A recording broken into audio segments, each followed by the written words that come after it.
هغه وخت یو ولایت و د هندوانو او سکانو ملکو او ما لومړنۍ زده کړې خپلې په تجربوي ښوونځي کې چې اوس لیسه ده او منځنۍ زده کړې مې په عبدالحی ګردیزي لیسې کې سرته رسول دي ګردیز کې. له هغې نه وروسته د عسکرۍ دورې نه چې پای ته مې لومړۍ دوره ورسوله بیا کابل ته راغلی یم. په کابل کې وم او په کابل کې مې یو څو کاله ژوند وکړو او د 1992 کال څخه را په دې خوا مهاجر یم په هندوستان ډیلي کې اوسېږم.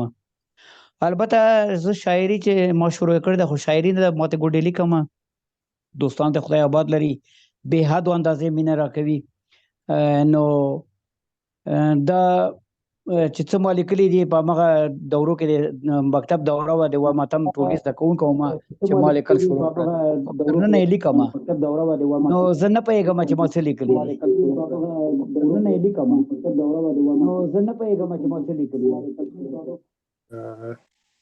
خبرې انعکاس کوي. مهرباني وکړئ. بله نو زه چې څه لیکم دوستان د خدای آباد لري بې حدو اندازې مینه راکوي چې تاسو په څېر دوستان یعنی هغومره زه حقداره نه یم چې څومره ما نازوي. البته ما څه لیکلي ما ګوډ مې لیکلي دي د وطن نه لرې یم ما سره د ژبې نږدېوالی هم نشته ده په دې دلته په هندي او انګلیسي او پنجابي ژبه ټول کارونه سرته رسیږي نو زه د پښتو نه ډېر لرې یم خو بیا هم مات ګوډ لیکم او د تاسو مینه را سره ده د تاسو د مینې په وجه زه لیکل کوم. نو دغه یو لنډه پېژندنه د دې خاکسار ده. ډېر ښه کار دی انجان صاحب دا خو غټه خبره ده ستاسو د مکتب دوره د تحصیل دوره په خوست کې زندگی خوست کې ډېر خوشحاله یم انجان صاحب که په ډیلي کې خوشحاله خوست ته خو مې کله تګ راته کوو زه خو ګردیز کې وم د ګردیز یم د ګردیز خړ کورونه د دې ډیلي د دې جاو جلال نه شاید ماته ډېر بهتره وي په دې چې هغه مې د خاپوړو ځای ده هغه مې مور ده نو د مور غېږه ډېره خوږه وي نو خامخا به د هغه ژوند بېل خوند وي. ډېر واقعا دا خبره ده ته انجان صاحب تاله به زه یو زحمت درکړم ما لکه لږ اجازه راکړې دغلته دا ملګري دي او دوی پروګرام ته را داخلېږي او مهرباني صاحب صفیه صدیق جانه ده دی ښه زه هم په دې لیکوالۍ او شاعرۍ او دې شیانو کې د خلکو پیښې کوم کله خو زه په یو شي په دې ټول د عمر کې پوه شوم چې یو لیکوال ته یو شاعر ته یو مفکر انسان ته یو فیلسوف ته یا هر څوک چې په دغه ساحو کې لاس لري او خبرې کوي یا یو څه لیکل کوي یا څه لوستل کوي او هغه دپاره هر اثر هر شعر هر چاربیت هر رباعي دومره ارزښت لکه خپل اولاد د اولاد په اندازه ورته ګران وي ده نو ستا په دې شعري اولادونو کې کوم یو درته ګران دی انجان صاحب موږ ته یې ویلی شي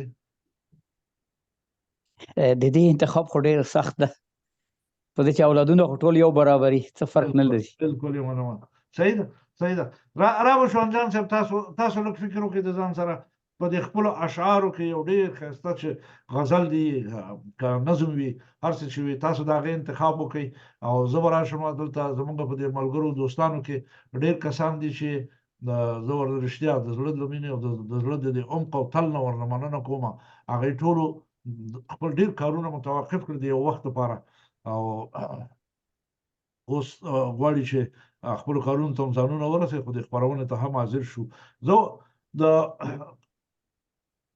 وخت ورکوم په تورنټو کې د افغان ټولنیزو خدمتونو د مرکز رئیس ښاغلي انجینر صاحب سید احمد ضیا مظهري صاحب ته هغه که یو څو خبرې لري غواړي خپلې خبرې وکړي د هغه خبرو ته به غوږ شو انجان صاحب بیا راځم تاسو ته مهرباني صاحب اوس خبرې وکړي بیا به راشو تاسو له نو مظهري صاحب ته مهرباني وکړه ډېره مننه خادم صاحب تر هر څه نه دمخه زه د ملي ګرایانو د مرکز د تاریخي افغانستان د ملي خوځښت له درنو غړو او په خاصه توګه د څاروان د پروګرام د متصدي ښاغلي روخان خادم صاحب نه ډېره مننه کوم چې د وطن د وتلي او نامتو شخصیت ښه شاعر ښه لیکوال د یاسین انجان لپاره یې نننی پروګرام اختصاص کړی دی یاسین انجان صاحب د کوم تعارف محتاج نه دی او نه زه داسې کلمات لرم چې د ده په توصیف او شان کې سره برابر وي او زه یې ووایم. وای مشک آن است که خود بوید نه آن که عطر بوید. د انجان صاحب واقعا هغه مشک دی چې د ده خوشبويي سرحدونه پار کړي دي او حتی سمندرونه پار کړي دي. نن د ده خوشبويي د کاناډا په څپو کې روانه ده او دلته په کاناډا کې موږ د دې انجان صاحب خوشبويي احساسوو، دی د نږدې نه ګورو. انجان صاحب د ولس شاعر دی، د ولس د دردونو شاعر دی. د ده شعر او دی خپله د دردونو ترجمان دی. واقعا د ده شعرونه که څوک ولولي، زه خو یې اکثرا لولم خو زه خپله شاعر نه یم، په شعر باندې قضاوت کولم ماته مشکل کار دی چې زه په شعر باندې قضاوت کوم. او بخصوص دلته د شعر او ادب ډېر لوړ ستوري دلته وجود لري، د هغوی په مخ کې خبرې کول، بیا بخصوص د انجان صاحب په مخ کې خبرې کول، دا ماته ډېر ستونزمن کار ښکاري. خو فقط دغومره وایم چې انجان صاحب یو وتلی، نامتو او بې بدیله شاعر دی. انجان صاحب یو د هغه کسانو د جملې نه دی چې لکه د تاریخ د جبر په اساس باندې د خپل وطن نه مهاجر شوی او د ده مخکې خبرې زما په سترګو کې اوښکې راوستلې. وایي ماته د ګردیز هغه سپېرې کوڅې او سپېره کلي د دې ځای د قصرونو نه لوړې او ښې ښکاري، ځکه هغه د وطن مور ده او د وطن په مور کې سره په غېږ کې لویېدل او د هغې په غېږ کې اوسېدل بل خوند او جدا لذت لري. د انجان صاحب په هکله چې هر څومره ووایم کم دی. زه شاعر نه یم، ما مخکې هم وویل، خو هغه د خوشحال بابا یو شعر دی، وایي چې د خوشحال سره چې ګرځي دا د غره چوپان به واړه شاعران شي که څنګه. خو د غره خټک د خوشحال سره چې کیني یو څو کاله دا د غره خټک به واړه شاعران. نو د انجان صاحب شعرونو زه دومره متاثره کړم چې زه مجبور کړم یو دوه کلمې ورته ولیکم. هغه شعر نه دی، دا شعر نه دی، خو تاسې په شعر قبول کړئ.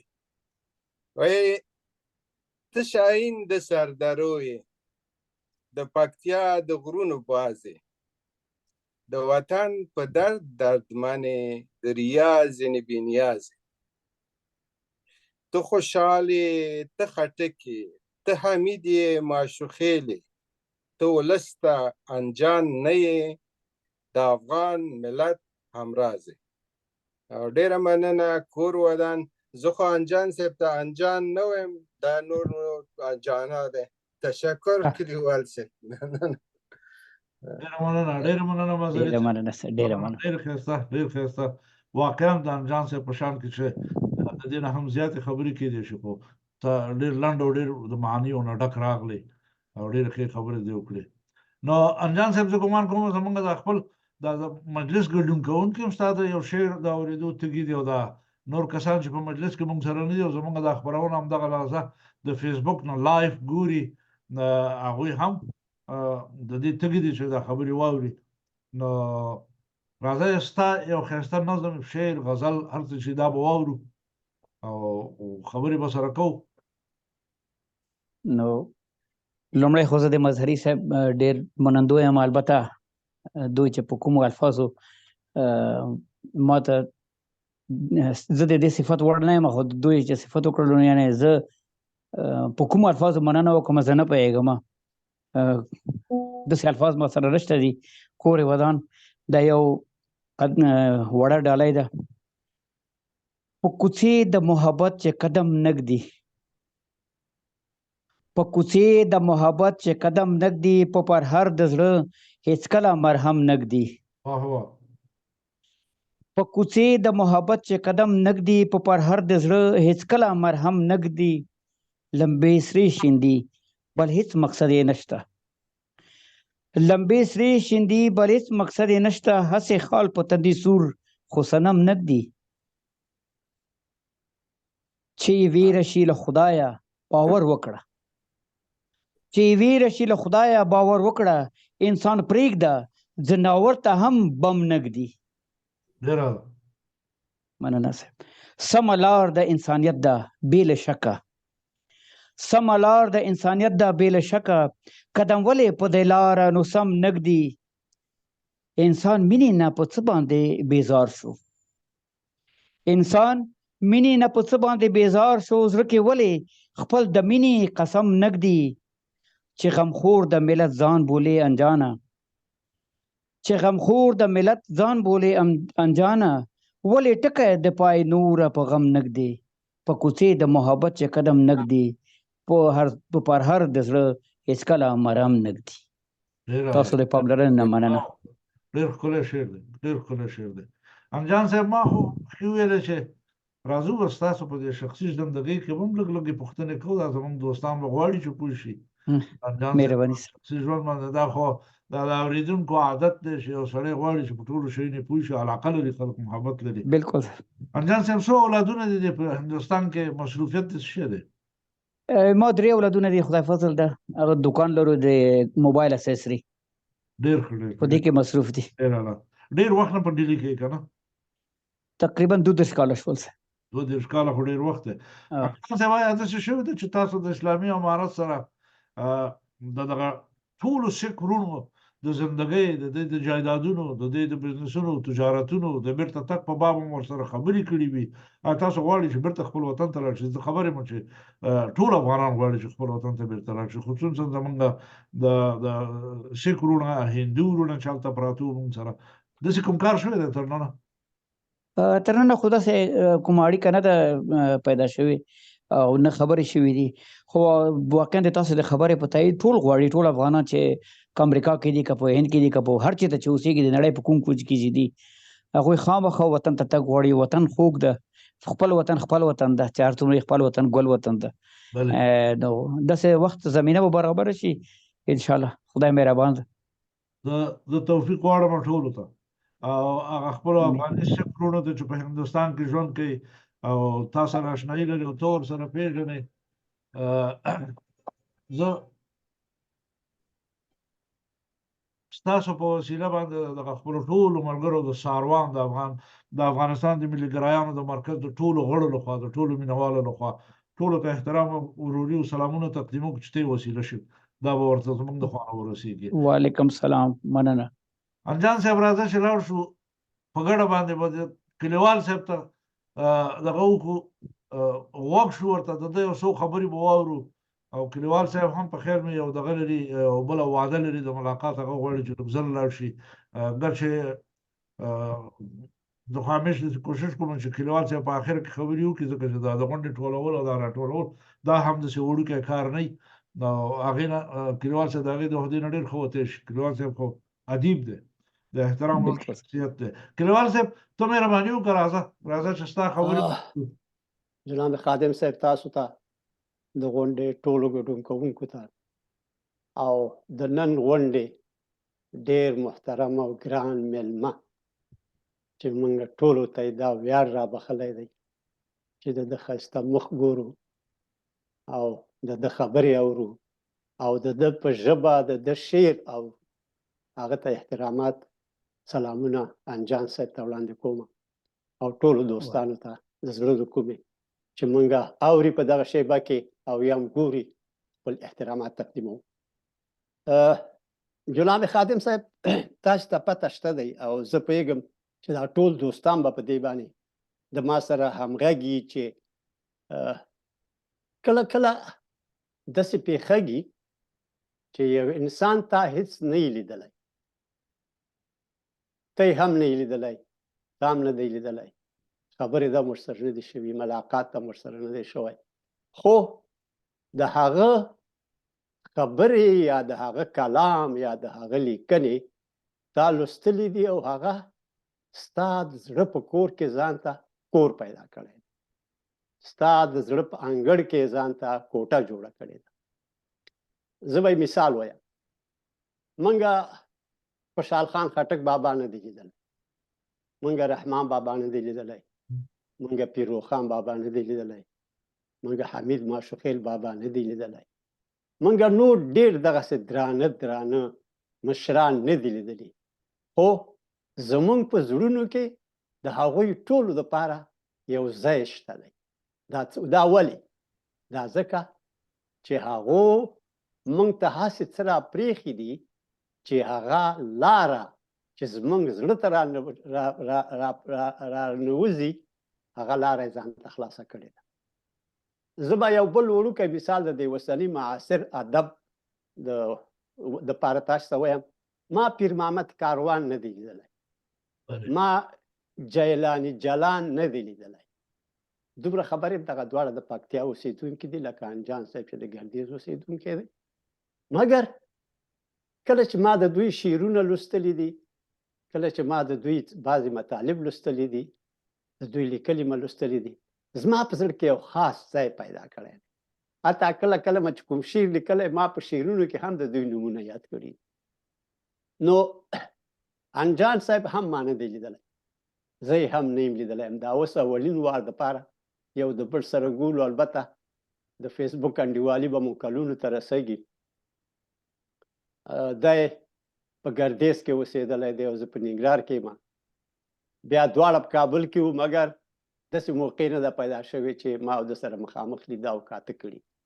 خو د هغه وخته چې د دغه رسنیو له لارې یا خصوصا د فیسبوک د لارې ما د ده شعرونه لوستي، د ده نورې وړې ټوټې او قطعې چې د خپلو خلکو او خپل وطن دپاره یې لیکلي هغه لوستي دي.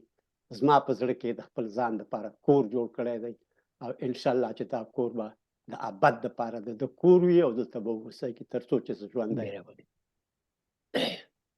زه د انجان صاحب په شاعرۍ باندې خبرې ډېرې سختې دي چې ټولې خبرې سړی پکې وکړه، خو زه دومره ویلی شم چې د انجان صاحب شاعري د پښتو ژبې په ادبي تاریخ کې یو خاص ځای لري. د وطن او وطنوالو سره مینه، د انسان سره مینه، د انسانیت سره مینه، د کرکې نه کرکه او د محبت سره مینه د انجان صاحب د شاعرۍ ستره منځپانګه ده.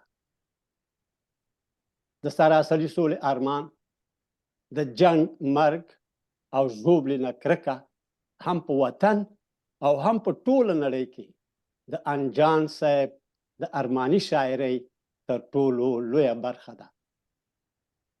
د جنګ او زور چلونې له کبله افغان کډوالو او د ژوندانه او په نورو ملکونو کې د افغانانو د ژوند کړاوونه د تل دپاره د انجان په شاعر زړه مرګونې حملې کړي دي او د هغه احساس یې راپارولی دی. د پلرني افغان هیواد سره د انجان اړیکه زما په نظر خدای مکړه حتی مرګ هم نشي بیلولی.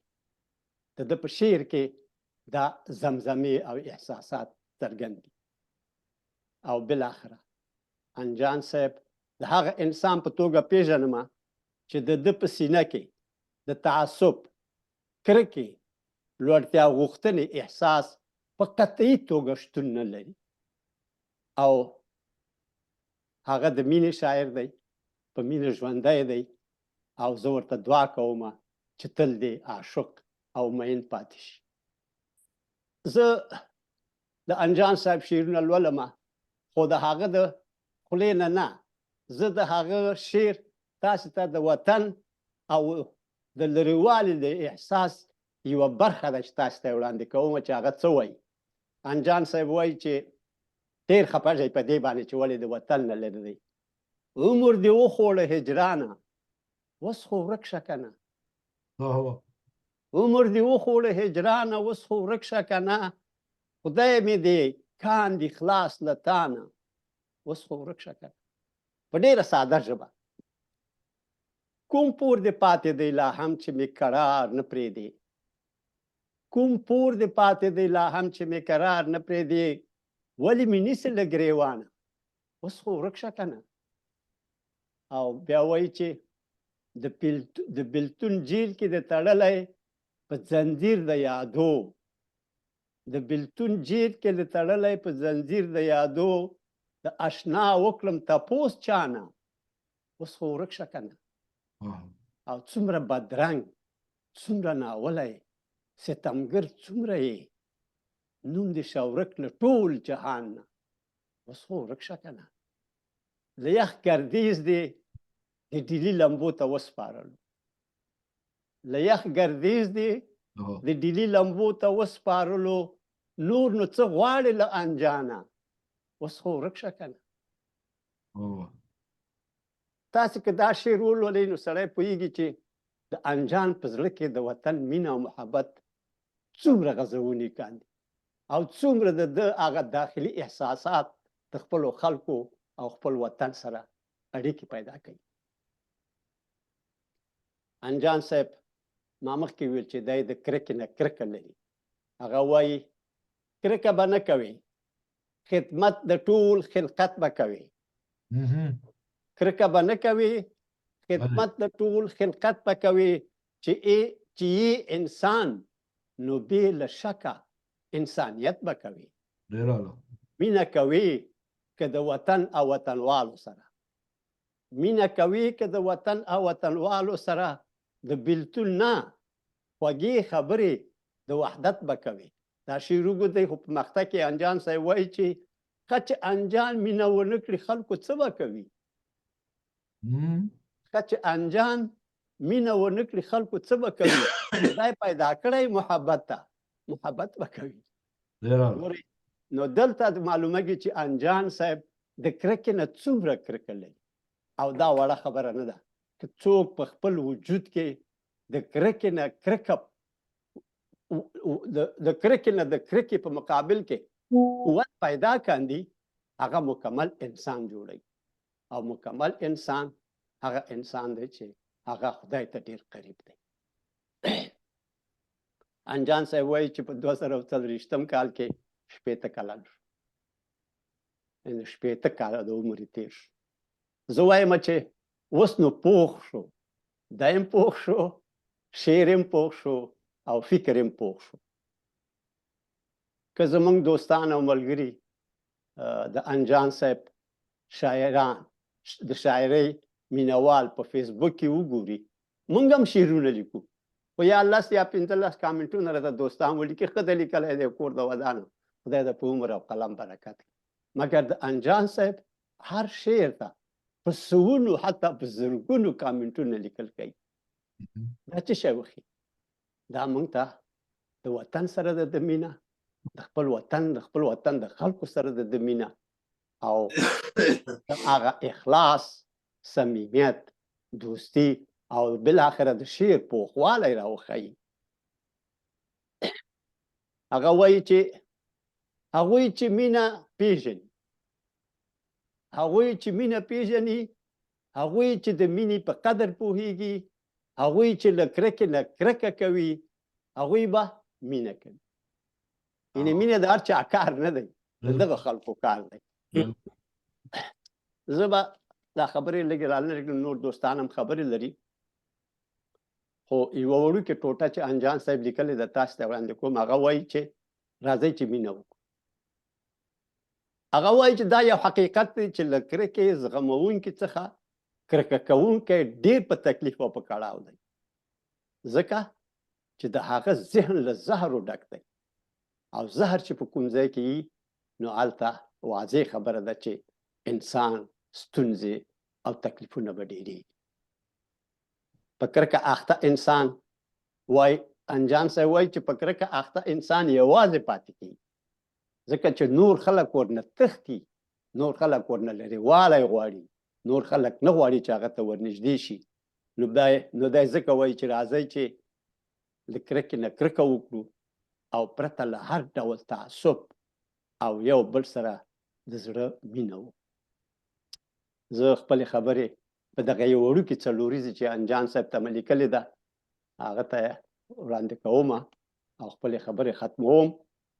د پښتو د ادب ستوری، د پښتو د ادب ستوری ګران انجان دې وي ژوندی چې عاشق په انسانیت دی دا انسان دې وي ژوندی واه واه چې وینه پښتنه ده چې رګ رګ د پښتون دی چې وینه پښتنه ده چې رګ رګ د پښتون دی چې له کرکې کوي کرکه دا افغان دې وي ژوندی ډېره مننه دوستانو الله ټول ته روغتیا او سلامتیا غواړم او انجان صاحب ته د خپلې درنې کورنۍ سره د خوشحالۍ نه ډک ژوند په ګرم ډیلي کې غواړم او موږ هم دا اوس په یخچال کې پراته یو خدای د موږ ټولو باندې رحم وکړي چې هغه کومه چا ویلي چې راکه دا د ژمي ګرمي او د ژمي یخني او د اوړي ګرمي او ځای کړی وای څه ښایسته معتدل کال به جوړ شوی په هر صورت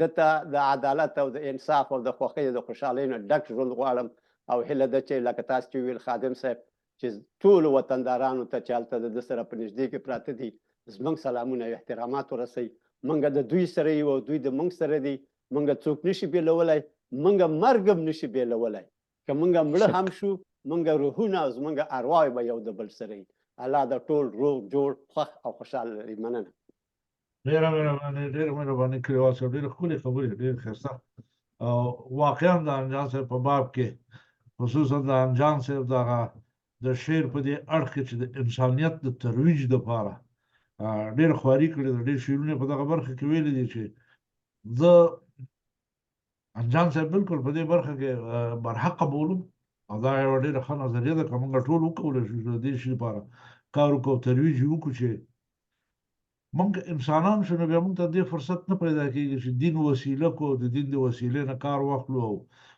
او د خپل ځان د استفادې دپاره بیا استعمال کړو دا البته چې په شرقي ټولنه کې زه دا نه یوازې په افغانستان کې په ټوله شرقي ټولنه کې دا رواج ده دا شعر شوی دی د اوس نه دی شوی د سلونو کالو نه را دې خواته دا جریان لري ما هغه ورځې په فیسبوک کې یو څه ولوست یو چا لیکلي وو چې د عباسیانو په دوره کې د مذهب دپاره دومره ګروپونه جوړ شو چې خلک په ډېرو وړو خبرو باندې په هفتو په میاشتو لګیا بحثونه به یې کول خو ملت په دې بحثونو کې مصروف و د شانه پې چنګیز راغی هماغه خلکو چې ادعاګانې کولې د ټولو مړي په دیوالونو باندې وځړول نو مهمه خبره دا ده زه انجان صاحب ته موافقت غواړم په ډېر ښه شکل او صورت باندې خپل د زړه غوښتنې او ارمانونه په خپلو اشعارو کې بیان کړي دي انجان صاحب تاره خو به د شپې ناوخته نه یي موږ خو نه صاحب مهرباني ته خو خپله دلته چې ګورم زمونږ په ساعت باندې تقریبا اوس 12 بجې د غرمۍ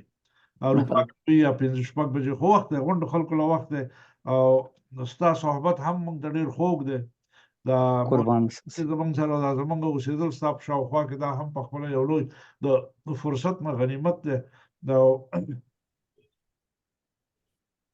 ما سره دا پوښتنه ده انجان صاحب چې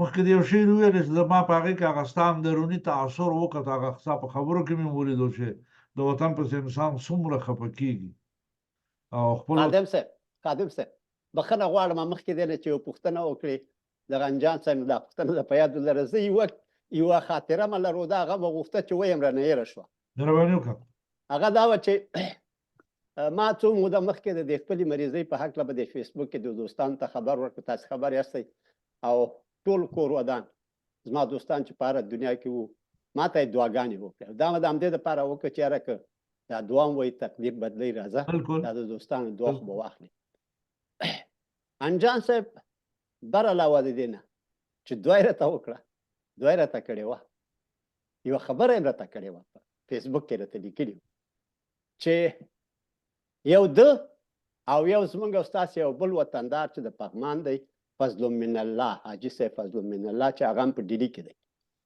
دې دواړو دا خبره راته په ایک او شانتې لیکلې وه چې کلیوال صاحب د دعاګانو نه غیر که چېرته ته غواړې چې هندوستان ته ډیلي ته یا د هندوستان بل کوم ښار ته د تداوۍ دپاره راشي نو موږ په تمامه معنا د تا سره د معنوي او مادي منډې ترړې دپاره تیار یو دا رښتیا درته وایم زما په سلګونو دوستانو کې یوازینی 2 کسانو چې دوی ما ته د مادي او معنوي مرستې او لاس راکونې غږ وکړ نو زه دوی ته د زړه د کومې کور ودانۍ وایم او الله دې ورته برکت ورکړي. دا مې یو خاطره وه د ده چې دا خاطره به زما د ټول ژوند دپاره حتی زما د بچیو دپاره د ما سره پاتې. الله دې روغ او جوړ لري. مننه خادم صاحب، بخښنه غواړم ستا خبرې ما قطع کړي. خواهش کوم کلیوال صاحب، الله پاک دې تعالی صحت درکړي. د خپله د دغه انجان صاحب او د خپل د ښاغلي ورور چې ستا سره دومره محبت کړی، موږ یې خپل ځانونه د هغې پورولي ګڼو او زه خو خپله شخصا بیخي ځان پورولی ګڼم. الله دې ورته توفیق ورکړي هغه دوستانو ملګرو ته، او تعالی دې خدای پاک صحت درکړي او خدای دې موږ بېتا نه کړي. انجان صاحب، نو د وطن مالې مخکې خبر کوله چې ما هغه د وطن د محبت احساس ستا په خبرو کې مې ولیدو، ستا په اشعارو کې مې لوستی دی، خو ستا په یو ښکلي شعر کې ما یو فرد راخیستی یم هلته. نو خدای وکړي که دا شعر در سره دا به موږ ستا نه بیا واورو ټول. او هغه په دې شروع شوی دی چې وایي درد لري څه خوند لري او څه ښکلی خمار لري. درد لري څه خوند لري او څه ښکلی خمار لري، ستا مینه جانانه په والله چې ډېر اسرار لري. که دا در سره دا به درنه واورو دا غزل. په ډېرې بخښنې چې لاس لاندې مې نه ده، نشته دی. نو نه ډېر بخښنه غواړم. بس د ستا د خوښې په یو غزل به مونږ غوږ شو. مننه صاحب. دا غزل د ټولو ته ډالۍ وي. زما ژوند دی د سبا او د بیګا ترمنځ جانانه، زما ژوند دی د سبا او د بیګا ترمنځ جانانه، اوسېږم د خندا او د ژړا ترمنځ جانانه.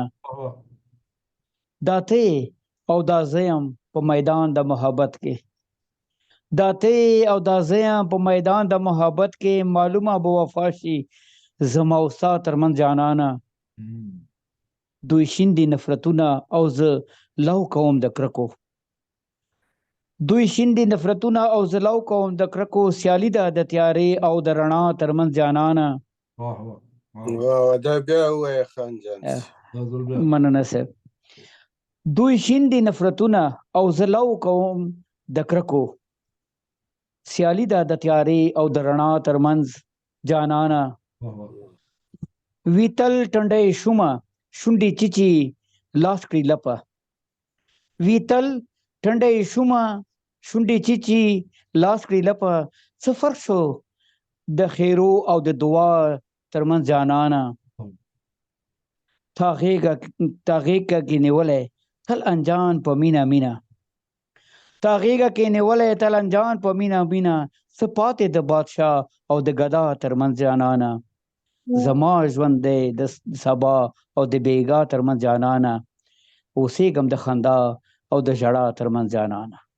ډېره مننه. ډېره مننه. ډېره اعلی ښایسته شعر و.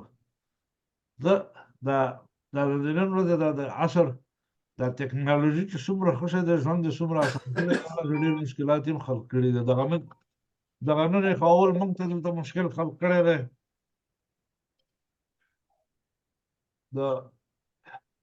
هغه مشکل چې موږ ته نن خلق کړو هغه دا و چې زموږ ډېره محترمه اغلې خور صفیه صدیقي جانه هغه ونشي کولی چې د خپل د تلیفون او کمپیوټر عیار کې چې دلته دې محفل کې حاضر شي، منتها ویې ویله چې زه ستاسو ټولې خبرې اورم. هغه ناسته ده زموږ خبرې اوري، بدبختانه موږ یې نه شو لیدی. کشکې مې لیدلی شوی چې صفیه جان اشتراک کړی دی. د هغه شاعري زما ډېره خوښېږي، ډېره ښه شاعره ده، یوه مبارزه ښځه ده او په عین زمان کې په افغانستان کې په ډېرو مختلفو برخو کې د خپل وطن او وطنوال لپاره ډېر د قدر وړ خدمات کړي، ډېر ښه اثار یې لیکلي دي. نو بله وسیله خو نه لرم، زه به ورته زنګ ووهم، اواز به په ټلیفون کې یو رقم ملګري کړو د یو بل سره چې اواز یې واورو، نو دا به د خوشحالۍ خبرې. خادم صاحب صفیه جانه خو دلته وجود لري، وجود لري، موږ یې تصویر هم نشو کتی، اواز یې هم نه راځي، دواړه اواز یې بند دی. خو زه به یې په ټلیفون کې راواخلمه.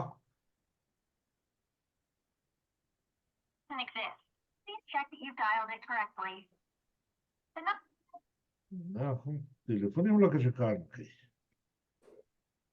که تلیفون یې هلته مصرف وي.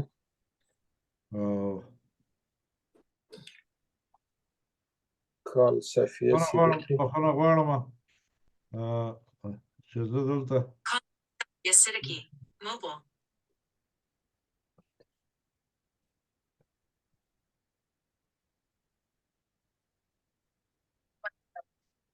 الو السلام علیکم صاحب جان خوري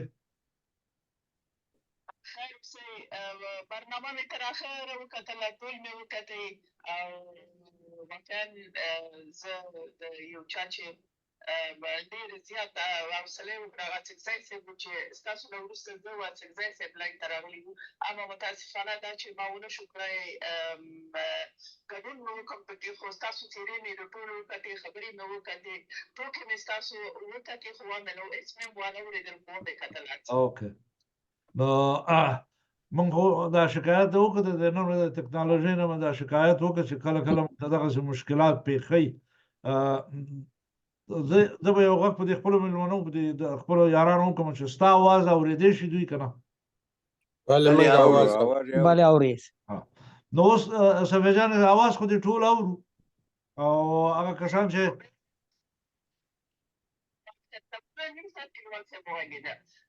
تعالی هم نیم ساعت درکړو او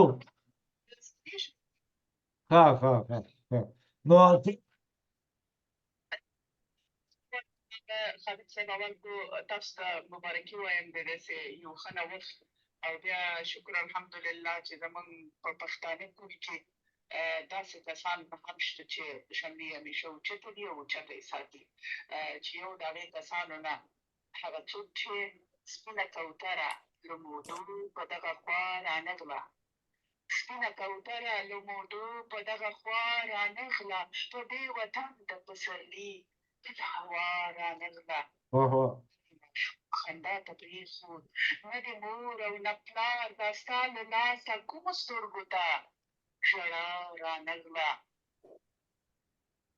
ته اړوې مخکې ته سوې جان دې ښه پېژني چې اړوې مخکې ته سوې جان دې ښه پېژني کله ستا خیال کې هم د ښې ورځې سودا رانغله آیا سنگ انجان د افغانستان د خوږې ژبې پښتو خوږژبی شاعر زه له کلونو نه پېژنم څو ځله مې لیدلی دی او واقعا خوشحاله شوم په دې چې هغه پخپله وایي پښتو وایم پښتو لیکم پښتو پالم او پښتو ورځ لمانځم زه وایم چې تاسو ته دې مبارک شي جناب جان صاحب او دا بیا ستا له خولې زه تاسو ته وایم چې دا ځل به غېږ درکوي دا ځل به غېږې درکوي انجانه ټول اختر کې دا ځل به غېږې درکوي انجانه ټول اختر کې ما اورېدلې کلیوالو فیصله کړې ده ما اورېدلې کلیوالو فیصله کړې ده یو ځل بیا تاسو ټولو ته د زړه له کومې مبارکي وایم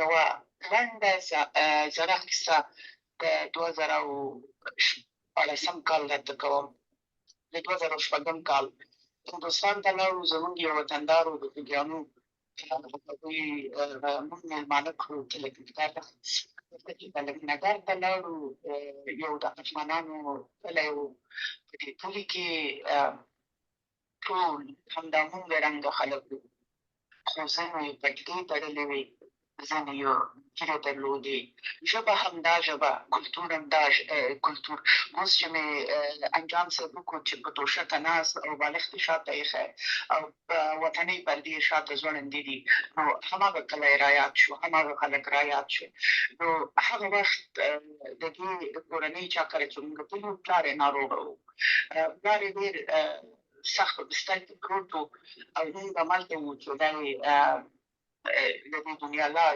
نو پلار یې ویل چې ما یو ځل خوست د بوځئ زه جوړېږم بیا به چې لږ په هوښ راغی بیا به یې ویلي چې هلکانو ما افغانستان ته بوځئ چې د تیارو نه ښکته شوم زه جوړېږم زه داسې ناروغ نه یم چې مړ شم نو دلته ګورو چې کله چې دومره کلکه مینه د سړی د خپل هېواد د خپل وطن د خپل کلتور سره ولري، کله چې سړی دومره باور ولري چې یو څاڅکی اوبه مې چې د هغې ځای نه وڅښلې زه پرې رغېږم ما تر افغانستانه پورې ورسوئ، نو زه فکر کوم چې دا خلک زموږ نه هېڅکله بېل نه وو، بېل نه دي او تاسو ته بیا هم مبارک وایم د زړه له کومې چې تاسو د یو داسې چا یاده وکړه چې باید یاد شوی. ډېره مننه په مسافر جان خور ډېر تشکر ډېره ښکلې خبرې ډېره ښکلې خبرې ډېره ښکلې زه د بخښنه غواړم چې ما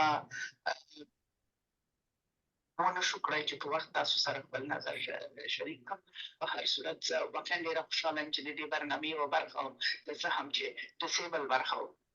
او پروا نه کنه ډسیبل خو نه خدای دې به ډسیبل کوه د ټکنالوژۍ ډسیبلیټي ده او دې مشکل سره موږ هم مخ شوي کله کله دا شته دا راځي همدا او سلامونه و احترامه ریاض خان صاحب چاروان صاحب توریالی زازی صاحب واقعا ډېره خوشحاله شوم چې یو وطندار د نن سټایل کېده او ته هم پکې وې ډېر واقعا ډېره زیاته خوشحاله شوم. کلیوال صاحب اڅکزی صاحب مسعري صاحب جناب انجینر صاحب تاسو ته هم د زړه له کومې سلامونه او احترامات وړاندې کوم. ضمناً خپل سلامونه وړاندې کوم. صحت او سلامت لري. ډېره مننه سفیر جان تشکر کوم تشکر کوم السلام علیکم. خدای وکړي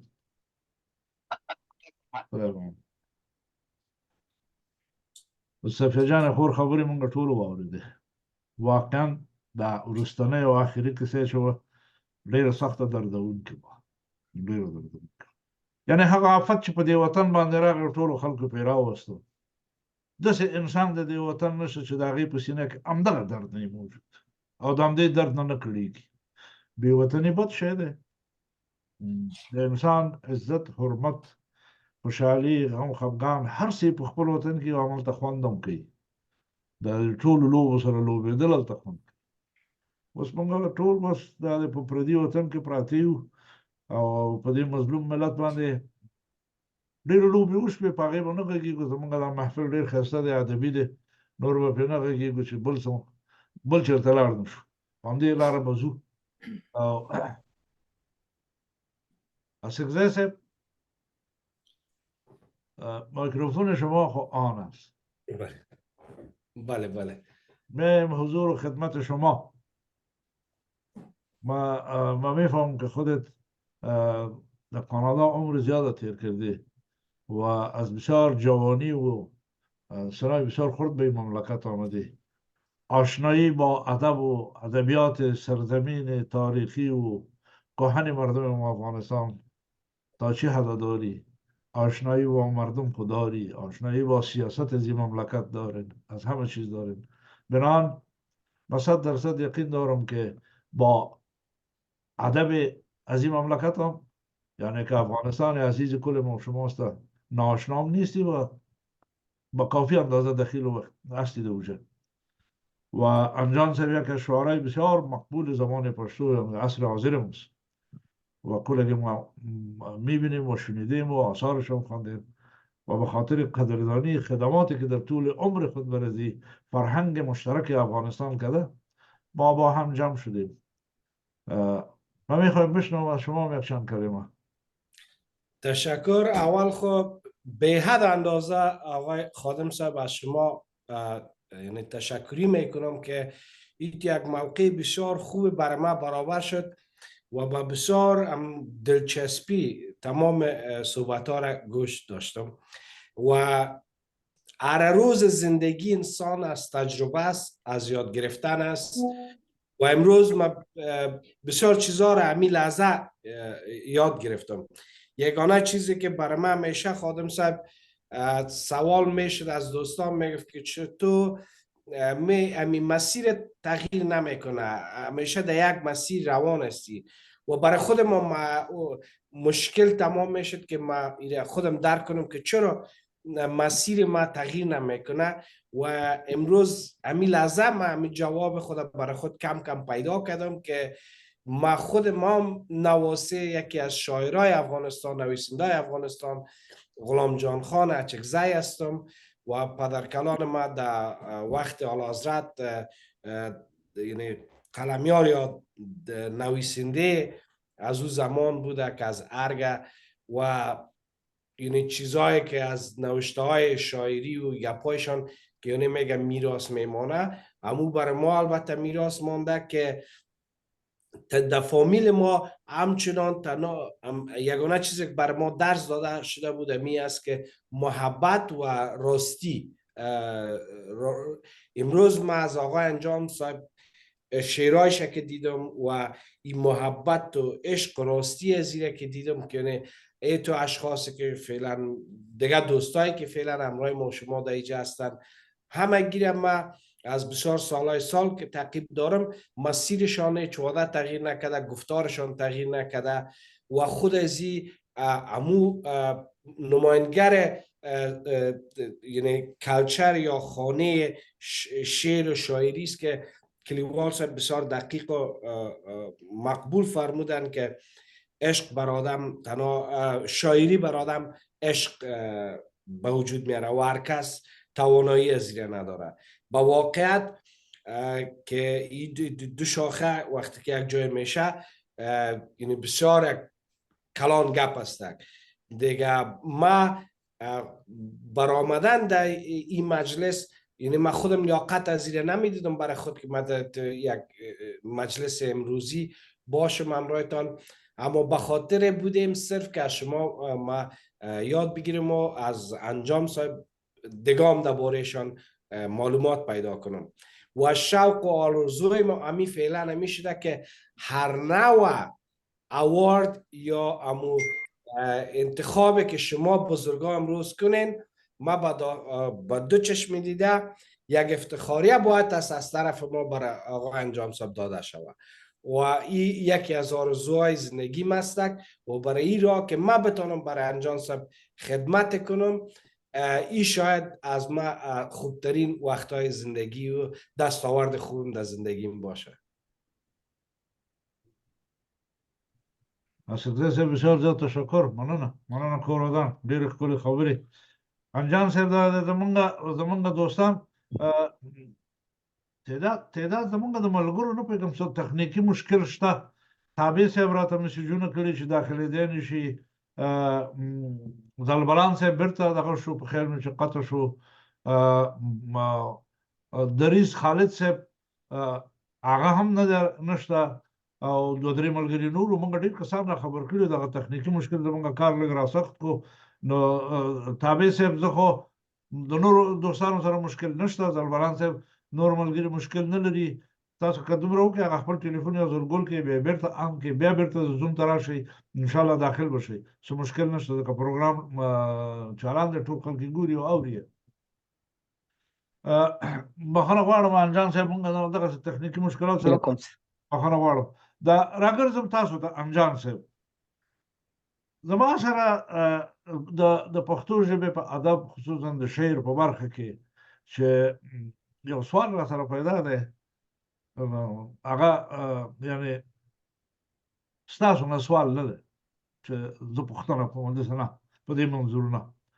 غواړم چې ستاسو په نظر هم پرې پوه شم چې په شعر کې د غزل سره ډېره مینه ده که د آزادو نظمونو سره، او د دې دواړو په منځ کې دغه څومره تفاوتونه او څومره نزدیکیتونه به پکې ستاسو په شعر کې، البته په عمومي لحاظ نه ستاسو په شعر کې. مننه صاحب. اول خو زه له ښاغلي اڅکزي صاحب نه ډېره مننه کوم، ډېر احترام ورته ډالۍ کوم. البته زه داسې الفاظ نه لرم چې د هغوی مننه پرې وکړم. هیله ده چې قبول یې کړي او د نورو دوستانو همچنان درناوی احترام کوم. په شعر کې آزاد شعر او غزل کې البته زه خو نه مبصر یم نه منتقد یم، خو د ما دا نظر ده چې شاید د غزل چې د متقاعد ده، یعنې یو قاعده لري بند ده، او آزاد شعر خو له نوم نه پیدا ده چې آزاد ده. خو نو زه په خپله خو په هغه غزل په چوکاټ کې ما ډېره شاعري کړې ده. البته آزاد شعر مې دومره نه ده لیکلی، خو آزاد شعر هم ډېر خوندور ده او چاته غزل ډېر خوند ورکوي، چاته آزاد شعر. خو آزاد شعر چې بیا د موسیقۍ سره دومره جوړښت نه لري، البته د ما په نظر د نننۍ موسیقۍ سره جوړیږي، خو د کلاسیک موسیقۍ سره غزل د چې سره جوړیږي. نو په دې لحاظ ماته غزل خوند راکوي نسبت نورو فورمونو نه، خصوصا د کوم آزاد نظم دې شته در سره؟ و خو نه پوهېږم نو. کنی بس مونږ ته یو بل څه واورو. بس فعلا مې په لاس کې نشته ده، خو خیر زه به یو مات ګوډ غزل بل درته البته واورم چې وایي نیم په ازغو نیم یې په ګلو ویش کړو، نیم په ازغو نیم یې په ګلو ویش کړو، ښکلی وطن یې په زر سلو ویش کړو. حیران به څنګه ورته نه یم اشنا، حیران به څنګه ورته نه یم اشنا، دا یو افغان و چا په شلو ویش کړو. زما د وطن د ښکلو پیغلو خدایه، زما د وطن د ښکلو پیغلو خدایه، د اوربل سیوری په سینځلو ویش کړو. نه مو ګودر نه چنارونه پاتې، نه مو ګودر نه چنارونه پاتې، کله یې ټول راته په څلو ویش کړو. ما د انجان هوښیاري ولیدله، ما د انجان هوښیاري ولیدله، لکه حلوا زړه یې په ښکلو ویش کړو، لکه حلوا زړه یې په ښکلو ویش کړو. ډېره مننه. ډېره یعنې انجان صاحب نه پوهېږم، زه خو ما خو دومره باور نه دی چې د انسان د زړه دې لکه د حلوا غوندې نرم شي. اوس خو زمانه بالکل بدله ده ولا شي، او دومره قسي القلب او کلک زړه خلک پیدا دي په دې وطن کې چې سړی ورباندې تبصرې هم نشي کولی. خو دا چې خدای پاک عادل صاحب ډېره بخښنه غواړم، هر زړه د انجان زړه کېدلی ما دا خبر اوس کوله هیله کوم چې انجان صاحب ته خو ډېر بختور انسان یې چې الله پاک تا ته دغسې زړه درکړی دی. مهرباني صاحب. په نیک کې زمونږ د ګردیوال صاحب ته راګرځم. ګردیوال صاحب ستا په دغه محفل باندې څه خبرې دي مغزو کې راګرځي، کوم شعر دې په مغزو کې راوګرځېده که څنګه؟ یو وخت د کلیوال صاحب ته په یاد دي زما یو کورګی و، داسې وړوکی ځای مې لرلو، نو کله کله به مې دا دوستان را جمع کړل، هلته به کېناستو، نو شعر و شاعري به مو پکې بحثونه به مو هر څه به وو. یوه شپه کلیوال صاحب هم هلته و، داسې دوستانو شعرونه ویلې، او کلیوال صاحب د هغه مجلس ریاست هم په غاړه لرلو. نو کلیوال صاحب په اخره کې غږ وکړ، ویل دا شاعران سره چې خلک ناست وي شعرونه واوري، شعر یې تور خوري. ویل د چا شعر که تور خوړلی کوم شعر ورسره یې راغلی خپل شعر ووایي. دا مې په یاد دی دا قصه. نو نه پوهېږم ګردیوال صاحب ته خو د شاعرۍ کې خو مینه لرې، خو نه پوهېږم ستا شعرونه ما کله نه دي لوستي. ستا خو ټولې خبرې په سیاست کې دي، پښتون دی، پښتونولي ده، ثقافت دی، ازادي ده، استقلال دی، وحدت دی، او یو غښتلی پاک سپېڅلی تاریخي افغانستان. دا ستا غوښتنې او زموږ د ټولو مشترکې غوښتنې دي. نو ستا نه به یو څه واورو د انجان صاحب په شاعرۍ کې. د څاروان د نننۍ ادبي غونډې ټولو ګډون کوونکو ملګرو او په ځانګړي ډول انجان صاحب ته ځانګړي سلامونه او نیکې هیلې. زه رښتیا خبره زه شاعر نه یم که نه، او کله کله راته ګران هم شي چې یاره د شاعرانو په هکله باندې یا د هغه د شعر په هکله باندې یو څه ووایم. ما ته خبرې رانه اوږده نه شي. یو څه موده مخکې، یو کال دوه کاله مخکې، بعضې ملګري ما ته هم د دې د خاطره چې یو ادبي علاقه هم لرم او شعرونو سم علاقه لرم، خو خپله یې نه شم ویلی یا نه مې دي ویلي، لیکل مې هم ډېر نه دي کړي. نو هغوی ما له خپله شاعري ټولګه راوړه، ما ته ویل چې یار په دې یو مقدمه ولیکه. ما ورته ویلې زه په دې باندې مقدمه نه شم لیکلی ځکه چې زه خپله شاعر نه یم. دا هغه چا له ویسه چې هغه شاعري کړي. خو راځم اصلي خبرې ته. زه به د انجان صاحب نوم خو تقریبا 10-12 کاله داسې شاوخوا کېږي چې ما اورېدلی دی، او متاسفانه چې د شاعري بیلګه ما چېرته نه ده لیدلې یا کتاب یا نه مو سره مخامخ شوی، خو نوم شی تقریبا لږ کله کېږي چې اشنا وم. دا نن چې د ده خبرې کومې ما واورېدلې، انجان صاحب چې څنګه خبرې کوي، د ده څنګه فکر دی او د ده کوم زړه دی، دا موږ او تاسو چې ویو وطن مور ده.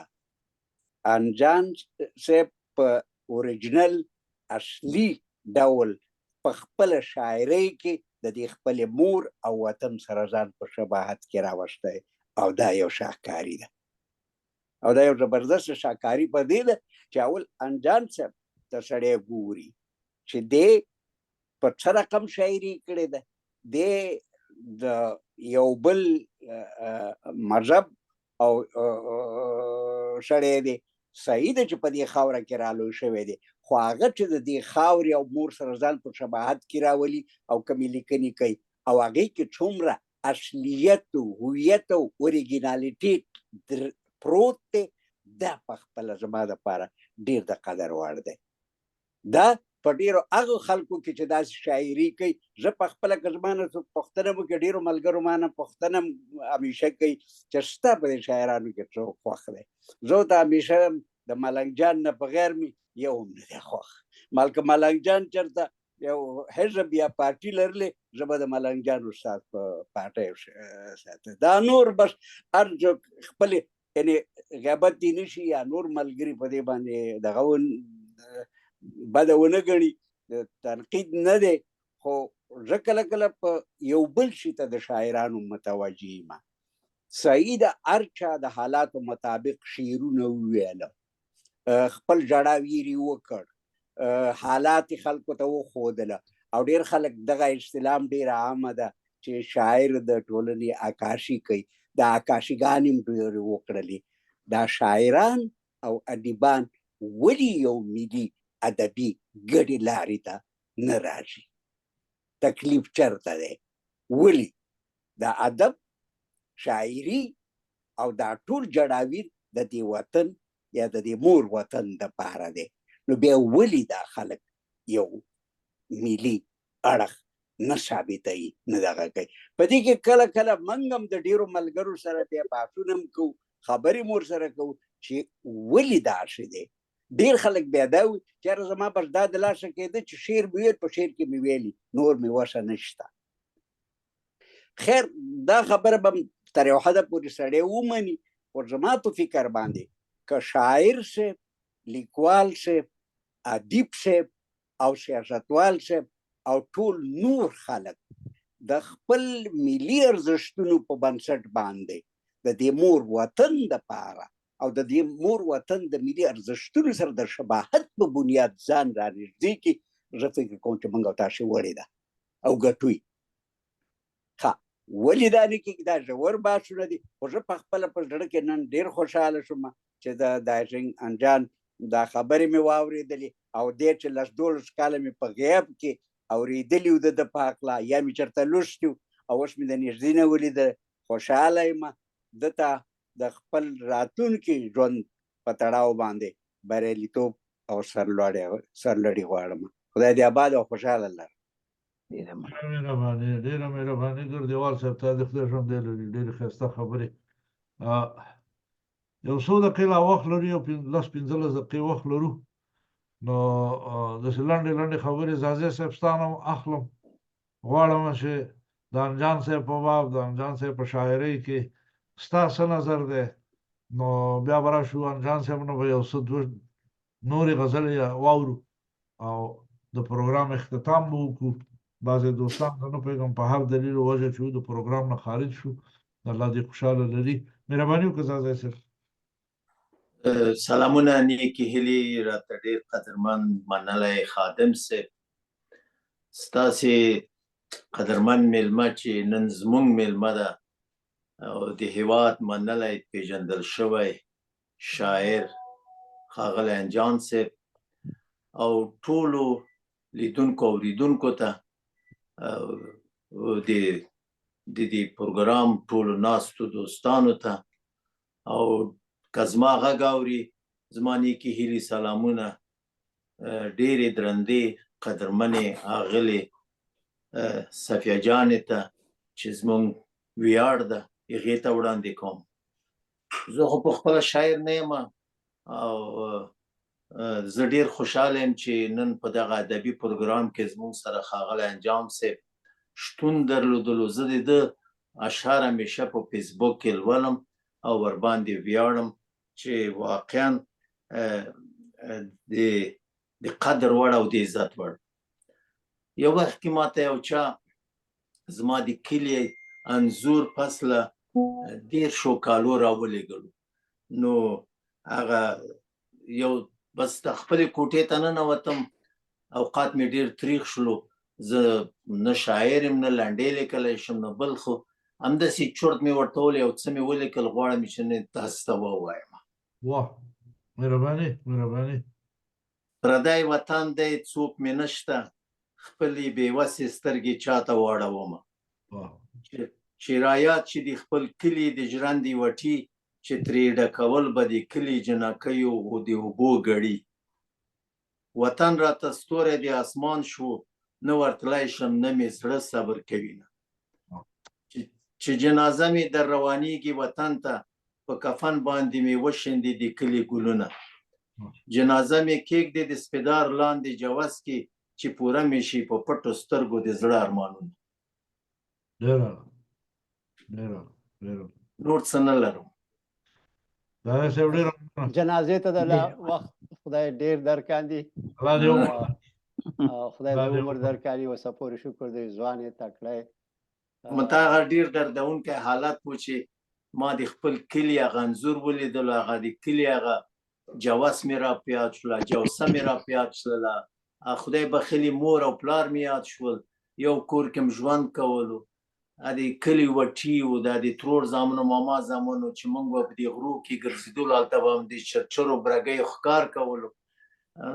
دا نو هغه وختونه د کلیوال صاحب تا ته معلوم ده، موږ تاسې خو په یو مکتب کې و، ما او تا خو په یوې لیلې کې 7 کاله په یو کوټه کې شپې ورځې تېرې کړې دي. سیم کې و. نو ګردیوال صاحب هم همداسې زموږ هم دوره د مکتب زموږ په مکتب کې و را سره. خادم صاحب همداسې، خادم صاحب خو بیا را سره همکار هم و څو کاله. نو دا هغه دردونه دي چې سړی مجبوره کېږي چې یو څه ولیکي. خو همدغه دردونه دي چې انجان نه شاعر جوړ کړی. دا زه یو خبره کوم، د انجان صاحب په شعر کې د انجان صاحب په شخصیت کې دومره دغه و چې دا د غره خټکې واړه شاعران کړه. ما په ژوند کې اول دفعه و چې شعر وویلې، او زازي صاحب هم په ژوند کې زه فکر کوم اول ځل چې دغه شعر. دا د شخصیت او د شعر تاثیر دی چې په موږ باندې دومره تاثیر کړی.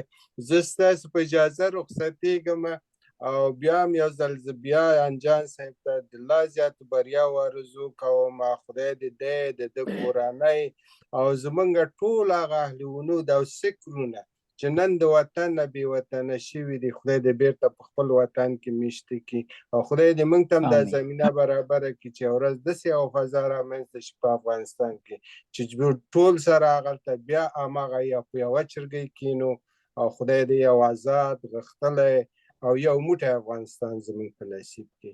د تاسو ټول د کور ودانې زه ستاسو چون رخصتېږم، د خادم صاحب ستاسو په اجازه تاسو ته خوشحاله پروګرام غواړم. خدای په امان. او زه هم د پاچا صاحب لاره نیسم، ما مخکې هم دا عرض کړی زه یو اپاینټمنټ لرم روان یم، نو په دې خاطر باندې ټولو دوستانو ته سلامونه، محترم انجان صاحب ته، او هیله ده چې انجان صاحب زموږ احترامات او سلامونه په هندوستان کې ټولو زموږ ورونو ته او خپل درنۍ کورنۍ ته ورسوي. خوشحاله ژوند ورته غواړم. په مخه د ټولو دوستانو الله مو روغ جوړ لري. خدای په امان. الله مرشه. خادم صاحب لاړم نو خدای په امان رو. الله دې مرشه. الله دې مرشه. الله دې مرشه. انجان صاحب اوس مونږ پاتې شو سره یوازې یو مجلس سره او وخت هم لږ شته دی. یو دانه یو ښکلی غزل در راته واوروه، یا یو آزاد نظم در سره شته، بله د وینا څه لري نو لطف وکړه، او دا آخري کې به ستا یو څه واورو. خبرونه به ختم کړو ان شاء الله تعالی تر بیا پورې او که بشک صحبت باقي و او دری کې وایي چې یار زنده صحبت باقي صحبت باقي خبرونه کې سره ملګري شو، بیا به سره راټول شو، بیا به راټول شو ان شاء الله تعالی. نو زه خو هغه نه لرم یو غزل ده دغه به تاسو ته ډالۍ کومه مهرباني وکړه مهرباني چې په مینا ملاویږي لږ لټون د ننه وکړه په مینا ملاویږي لږ لټون د ننه وکړه هر څوک پرې نه پوهیږي لږ لټون د ننه وکړه دا څوک وایي چې اوسي خدای ګردواره یا جماعت کې دا څوک وایي چې اوسي خدای ګردواره یا جماعت کې خدای هر زړه کې اوسیږي لږ لټون د ننه وکړه ضرور د ډیوو نشته زړه روښانه ضروري ده ضرور د ډیوو نشته زړه روښانه ضروري ده تاریخ په لور کېږي لږ لټون د ننه وکړه. ډېر اعلی ډېر اعلی ډېر ښایسته ډېر ښایسته ډېر ښایسته. خادم صاحب که اجازه وي زه به بیا وروسته هسې د انجان صاحب نه یو پوښتنه وکړم که لږ معلومات یې بیا ولې نه انجان صاحب سره که چا زما دلته یو ښاغلی ملګری هم دی هغه چې را داخل شوی دی نو د ده په معرفت کې لیکل شوي دي 1+DN 1:1 نوم یې نشته تصویر هم نشته عکس هم نشته او نه پوهېږم چې انجان صاحب هم لکه چې قطع شو خیر انجان صاحب به بېرته راشي انشاءالله. اوکې موږ 3 کسان پاتې شو.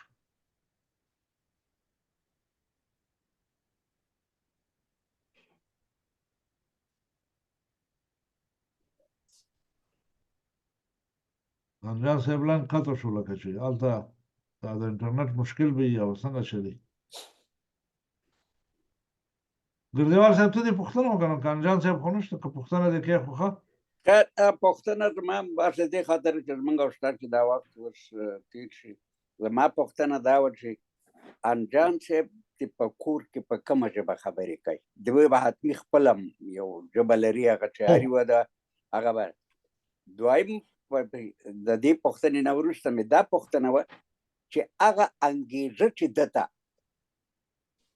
راپیدا شو چې دې پښتو شاعري وکړي حاله چې مورنۍ ژبه د ده بله یوه ژبه ده هغه څه شی او کوم شی و چې دې وهڅوه دې ته چې دې په پښتو کې شاعري وکړي. انجان صاحب که هغه اونه کې وویل که نه چې ویل زه په پښتو پنجابي او اردو کې شاعري کوم په 3 واړو ژبو هغه په 3 واړو ژبو کې شاعري کوي شاید نورو ژبو کې به هم کوي زه خو د هغه په نمایندګۍ جواب نشم ورکولی خو زه دومره پوهېږم نه زما د چې پوره په اول سر کې لکه چې ډېر ورته متوجه نه وم ځکه یا کېدای چې زما نه دا خبرې د یاده وتلي چې دغه کې په اردو یا پنجابي یا په نورو ژبو هم شاعري کوي خو په پښتو کې زه د همدې خاطر ما په خپلو خبرو کې مې وویل چې یاره دې خپل ځان چې په کوم ځای کې زېږېدلی دی په کومه خاوره زېږېدلی د هغې سره ځان بالکل په اوریجنل ډول په شباهت کې راولي معنی دا چې دا مور وطن دی او دی چون په ګردیز کې زېږېدلی دی او دا چون هلته سبق ویلی دی هلته چاپېریال ټول دا شو دا خو چې د ده نه م اورېدلی وای چې یا کېدای شي یو نیم خبره یې کړې وای چې موږ ته معلومات شوی وای چې یاره څه انګېزه وه نورې کمې انګېزې یا فکټورونه عامل وو چې دې ته وهڅاوه حتمي به بل شی هم ځکه ډېر خلک په شاعري کې دا هم وایي څوک عاشق شي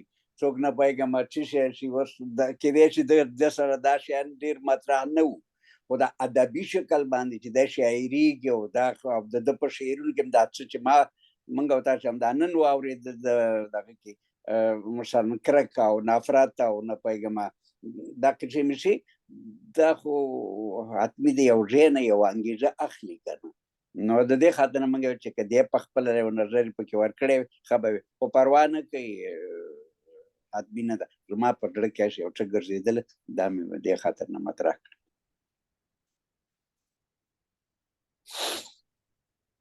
خادم صاحب لاړ لکه ټکټن غواړم بخښنه غواړم زموږ د پروګرام وخت هم پوره دی ټیک ده. پروګرام ته راتلو نو په ډېرې بخښنې سره چې اوس زموږ وخت پوره دی هغوی ته کنې موږ فرصت لرلو چې ټول دعوت هم همدې دپاره کړی چې ټول دلته خبرې وکړي، خپل نظریات ووایي، خپل اشعار ووایي. بدبختانه چې دا موقع دوی خپله د لاسه ورکړه. دوی د خدای پاک خوشحاله آباده لري او خپرونه به ختمه کړو. انجان صاحب ته به ژوند وغواړو، ژوندی لري او شعر و شاعري دې همدغسې تیزه او روانه او روښانه وي. نور ګډون کوونکي زموږ د پروګرام سره چې هغوی دې خدای خوشحاله لري. تر بلې خپرونې پورې به انشاءالله تعالی چې بیا په خدمت کې حاضرېږو بله میاشت یعنې د مارچ په اخره کې که موږ بیا داسې یو ادبي بله خپرونه جوړو په یو بل چا نو انشاءالله تعالی چې هلته به بیا سره بېرته ګورو. صحیح ده. مننه خادم صاحب. ډېره مننه. او دا پروګرام خو دا یو رنګیني ده چې د څاروان خپرونې کې دا رامنځته کېږي. کېدای شي یو بل شی هم زموږ استاد چې فکر لري چې هغې له به هم پکې وخت ناوخت سړی وله موقع وخت ورکوي. دویم یو سپارښتنه مې کوله هغه دا د بعضې ملګري چې نن دا پروګرام خپرېږي او دوی زوم عیاروي یا نشي عیارېدلی، دا خو باید سړي ته چې مخکې خبر وکړي چې د هغې نه باید مخکې یو چا نه مدد وغواړي چې هغه وله په موبایل کې یا په آیپیډ کې یا په کمپیوټر کې دغه پروګرام عیار کړي او پس د هغې نه بیا دا شیان کېږي. نو دا په هغه شات کې خو دا نه کېږي. په کار دا دي چې هغه ملګري چې علاقه لري او رښتیا دې پروګرام څه علاقه لري هغوی د خیر دی د چا نه مدد وغواړي او مخکې نه دي دا د څوم پروګرام ته ځان عیار کړي او جوړ کړي ځکه دا څوم د پروګرام د لارې نه خپرېږي. نو دا به بیا ښایي بیا به دا ټیلیفون کوه او فیسبوک ته راشه او چارته راشه پروګرام به یې تیار عیار کړي او دی به بس همغه د آی ډي نمبر دی او پاسپورټ دی او دې ته به را داخل شي او پروګرام ته را داخلېږي. نو کار به یې لږ اسان شي. بلې مهرباني ډېر ښه وړاندیز و. او ورځ هم په خیر، شپې په خیر. ډېره مهرباني. خدای م ژوندی خدای په امان. ګردیوال صاحب خدای په امان. ډېره مهرباني.